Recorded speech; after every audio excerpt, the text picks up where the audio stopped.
नमस्कार, good evening. वक्त हो गया है ये जानने का कि मध्य प्रदेश में आज क्या हुआ है। मैं हूं आपके साथ राहुल सौमित्र। तो सबसे पहले आपको ग्वालियर लेकर चलते हैं। ग्वालियर में केंद्रीय मंत्री ज्योतिरादित्य सिंधिया अफसरों पर जमकर नाराज हुए।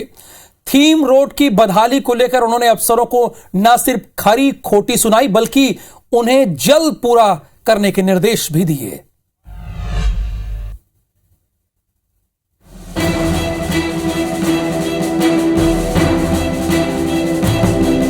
ये क्या हो रहा है? कितना बुरा हाल है। आपका लाइट देखिए क्या हो गया। 10 जगह सेलो टेप लगा हुआ है। मतलब जंगल है कि पार्क बना है, मुझे मैं नहीं कह सकता। ये तेवर ग्वालियर दौरे पर पहुंचे ज्योतिरादित्य सिंधिया के हैं, जो स्मार्ट सिटी के प्रोजेक्ट थीम रोड की हालत देखकर अफसरों और कॉन्ट्रैक्टर पर बरस पड़े। फव्वारे के उखड़ते टाइल्स देखकर सिंधिया ने कॉन्ट्रैक्टर को तलब किया और निर्माण में मजबूती की हिदायत दी। ये क्या हो रहा है? बोलो कॉन्ट्रैक्टर, वो कॉन्ट्रैक्टर, ये क्या हो रहा है? क्या है परसों क्या सदियों चलना चाहिए। ग्वालियर में बनाया है माता महाराज के समय से अभी तक। ज्योतिरादित्य सिंधिया ने स्मार्ट सिटी के पार्क की बदहाली पर भी अफसरों को खूब खरी खोटी सुनाई। पार्क की हालत देखकर उन्होंने ये तक कह डाला कि ये पार्क है या जंगल। साफ होना चाहिए, मतलब बिल्कुल ऐसा चमकता हुआ होगा, दिखता है कोई मतलब नहीं। कितना बुरा हाल है। मतलब जंगल है कि पार्क बना है, मुझे मैं नहीं कह सकता। सिंधिया की नाराजगी पर स्मार्ट सिटी, नगर निगम और निर्माण एजेंसी के अफसरों की बोलती बंद हो गई। दरअसल किसी एक नहीं बल्कि शहर के कई प्रोजेक्ट की ऐसी ही हालत है। स्मार्ट सिटी की ओर से 58 में से 38 काम पूरे हो चुके हैं, वहीं 20 काम अधूरे पड़े हैं, जिन्हें इसी साल जून तक पूरा करना है। लेकिन लापरवाही और मनमानी के चलते 40% प्रोजेक्ट अधर में है। इस पर कांग्रेस भी मुखर है। पहले से कह रही है, कांग्रेस पार्टी कह रही है, कांग्रेस के कार्यकर्ता कह रहे हैं कि स्मार्ट सिटी के नाम को पे शहर को पूरे को बदरंग किया जा रहा है, शहर की आबो हवा खराब की जा रही है, घटिया स्तर का काम हो रहा है, अच्छी भई सड़कों को उखाड़ केवल पैसे बनाने के लिए, और इसमें भारतीय जनता पार्टी के लोग कमीशन खाने में लगे हुए हैं। स्मार्ट सिटी प्रोजेक्ट 5 साल का था, पर कोरोना के चलते कार्यकाल 2 साल बढ़ाया गया था। वहीं कामों की रफ्तार और क्वालिटी को लेकर सवाल खड़े हो रहे हैं, तो सरकार के मंत्री ठेका कंपनी पर सख्त कार्रवाई की बात कर रहे हैं। जो भी दोषी होंगे उन अधिकारियों के खिलाफ कार्रवाई होगी, ये भरोसा आप रखिएगा। और काम की क्वालिटी और काम में शीघ्रता जल्दी आएगी, ये बताना। चुनाव नजदीक है, लिहाजा विकास कार्य को लेकर नेता अफसरों पर ठीकरा फोड़ रहे हैं, ताकि जनता के सवालों के लिए उनके पास जवाब रहे। सवाल यह है कि काम होते वक्त मॉनिटरिंग क्यों नहीं की गई। नासिर गौरी, IBC 24 ग्वालियर। होली के बाद मेल मुलाकातों का दौर जारी है। आज सीएम शिवराज सिंह चौहान बीजेपी के प्रदेश अध्यक्ष VD शर्मा के बंगले पर पहुंचे और VD शर्मा और उनकी पत्नी स्तुति शर्मा को होली की बधाई दी।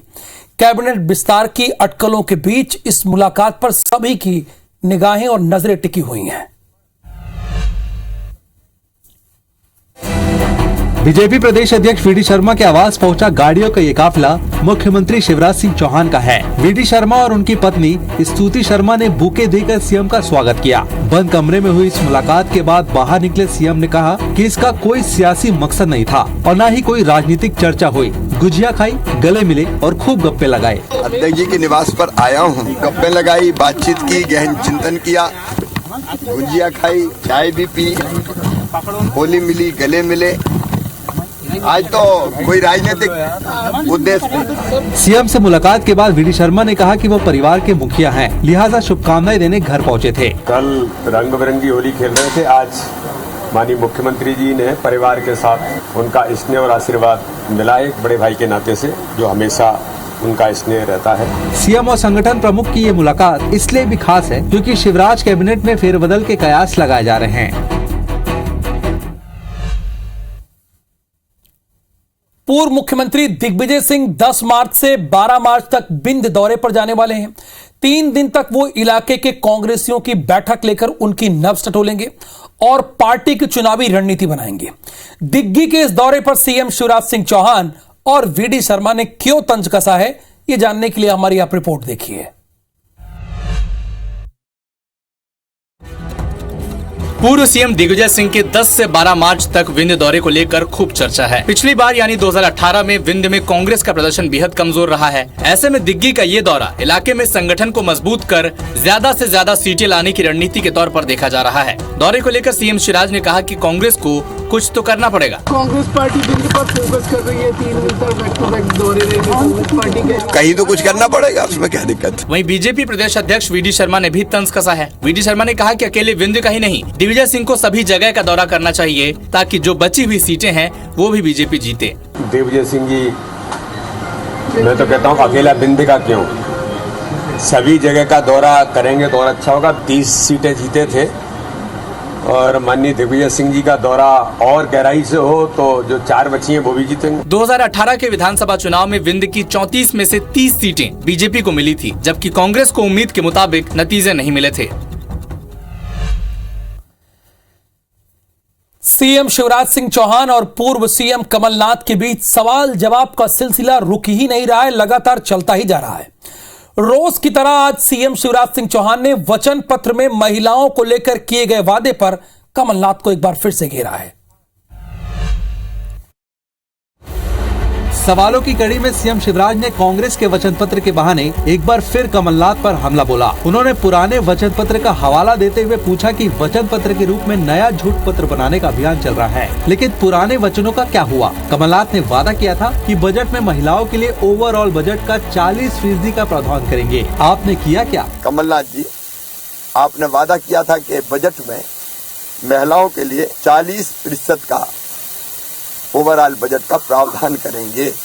जैसी गरीब बहनों को जो 1000 रुपया महीना हम देते थे वो भी बंद कर दिए थे। आपके वादे का क्या हुआ? शिवराज के सवाल पर पूर्व सीएम कमलनाथ ने ट्वीट कर जवाब दिया। कमलनाथ ने कहा कि कम से कम शिवराज जी महिला हित के सवाल न पूछे तो अच्छा ही है। आपने 18 साल के शासन में प्रदेश को महिला अत्याचार में नंबर 1 बनाने के बाद आप किस मुंह से ये सवाल पूछ रहे हैं? आपने अब तक जितने घोषणा पत्र तैयार किए उनमें महिलाओं से किए कोई वादा नहीं निभाया है। मध्य प्रदेश में सोमवार को हुई बारिश और ओलावृष्टि से खेतों में लहलहाती गेहूं, चना समेत कई फसलों को बहुत नुकसान हुआ। मुख्यमंत्री के निर्देश के बाद क्षतिपूर्ति का सर्वे हो रहा है कि कितनी क्षति हुई है, लेकिन कांग्रेस जल्द मुआवजे की मांग कर रही है तो बीजेपी कह रही है कि सरकार किसानों के साथ खड़ी है।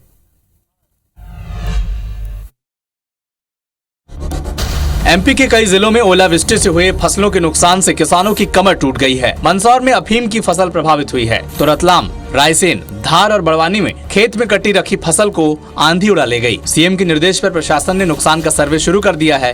असमय बारिश के कारण नुकसान हुआ है और सर्वे का काम चल रहा है, पूरा अमला लगा हुआ है। किसानों से मैंने उस दिन भी कहा था, मैं फिर अपने किसान बहनों भाइयों से कह रहा हूँ, जिनका नुकसान हुआ है वो चिंता ना करें। कांग्रेस ने जल्द मुआवजा देने और बजट सत्र के दौरान किसान के मुद्दे पर 2 दिन विशेष चर्चा की मांग की है। फसलों को पाल के जिस परिस्थितियों के अंदर किसान की हालात है, मुआवजा खातों में डाला जाए और चर्चा किसानों पे डायरेक्ट सदन में हर काम को रोक के सीधे 2 दिन की चर्चा इस पे करी जाए। नर्मदापुरम, राजगढ़, विदिशा, बैतूल, हरदा, मंदसौर, नीमच और उज्जैन में सबसे ज्यादा नुकसान का आकलन है। तो सरकार कह रही है कि वो किसानों के साथ खड़ी और कांग्रेस कह रही है जल्द मुआवजा दिया जाए। इधर खरगोन जिले के भगवानपुरा में 10वीं बोर्ड परीक्षा के दौरान सामूहिक नकल के मामले में कलेक्टर ने एक बड़ा एक्शन ले लिया। रैकेट में शामिल 17 शिक्षकों को सस्पेंड करते हुए 5 गेस्ट टीचर को सेवा से हटा दिया गया।